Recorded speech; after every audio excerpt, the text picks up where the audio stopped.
जय श्री कृष्ण, राधे राधे। कैसे हैं आप सभी लोग? आप सभी लोगों को होली की बहुत बहुत शुभकामनाएं।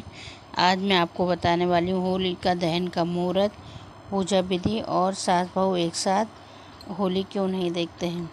सबसे पहले मैं आपको बताती हूँ होलिका दहन का मुहूर्त क्या है।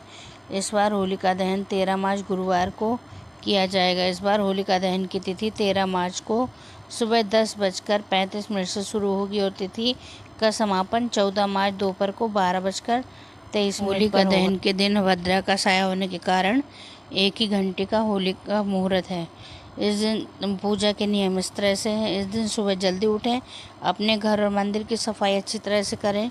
पूजा शुरू करने से पहले स्नान करें। एक चौकी पर भगवान गणेश, विष्णु भगवान, कृष्ण, देवी राधा और श्रीयंत्र स्थापित करें। फिर पूजा का सारा सामान इकट्ठा कर लें, जैसे घी, मिट्टी का दीपक, अगरबत्ती, नारियल, मिठाई, फल, हल्दी, कपूर के फूल, सरसों का तेल, अखंड चावल आदि। दीपक जलाएं। भगवान कृष्ण, भगवान विष्णु, देवी राधा और लक्ष्मी माता की विधि अनुसार पूजा करें। घर में सत्यनारायण कथा का पाठ करें और आरती से पूजा और पूर्ण करें। इसी समय होलिका दहन के तैयार की गई लकड़ियों के चारों ओर कच्चे सूत लपेटें। फिर गंगा जल छिड़कें, उसमें फूल माला, रोली, अक्षत, बतासे, साबुत हल्दी, गुलाब, नारियल आदि चीज़ें अर्पित करें। उसके साथ परिक्रमा करें, फिर प्रार्थना करें और पूजा में हुई गलतियों के लिए माफ़ी मांगें। होलिका दहन फिर सबसे पहले अपने होलिका दहन में गुलाल चढ़ाएं, रंग चढ़ाएं। उसके बाद में भगवान महादेव और जो भी आपके इष्ट देव हैं उनको, फिर उसके बाद में घर के बड़ों को, फिर अपने मित्र और परिवार वालों को होली का रंग लगाना चाहिए।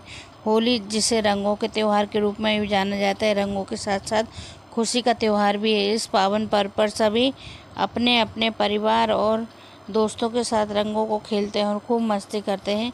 यह भारत के प्रमुख त्योहारों में से एक है। हालांकि आजकल ये भारत के बाहर भी मनाया जाता है, जैसे नेपाल, श्रीलंका, अन्य देशों में भी होली त्यौहार बसंत के आगमन और बुराई पर अच्छाई की विजय का प्रतीक है। इस त्यौहार को नफरत और दुश्मनी पर प्यार और खुशी की जीत के प्रतीक में मनाया जाता है। यह त्यौहार आमतौर पर मार्च में ही होता है। पहली होली पर साथ क्यों नहीं रहती सास बहू? कई परंपराओं में, विशेष रूप से भारत में, होली के दौरान और होलिका दहन के वक्त सास बहू का साथ में रहना अशुभ माना जाता है। नई दुल्हन के लिए यह कहा जाता है कि उसे अपनी पहली होली ससुराल के बजाय अपने मायके में मनाना चाहिए। इसके साथ दामाद को भी अपनी पहली होली ससुराल में बनाना चाहिए। इससे उनके रिश्ते बेहतर होते हैं और मनमुटाव नहीं होता।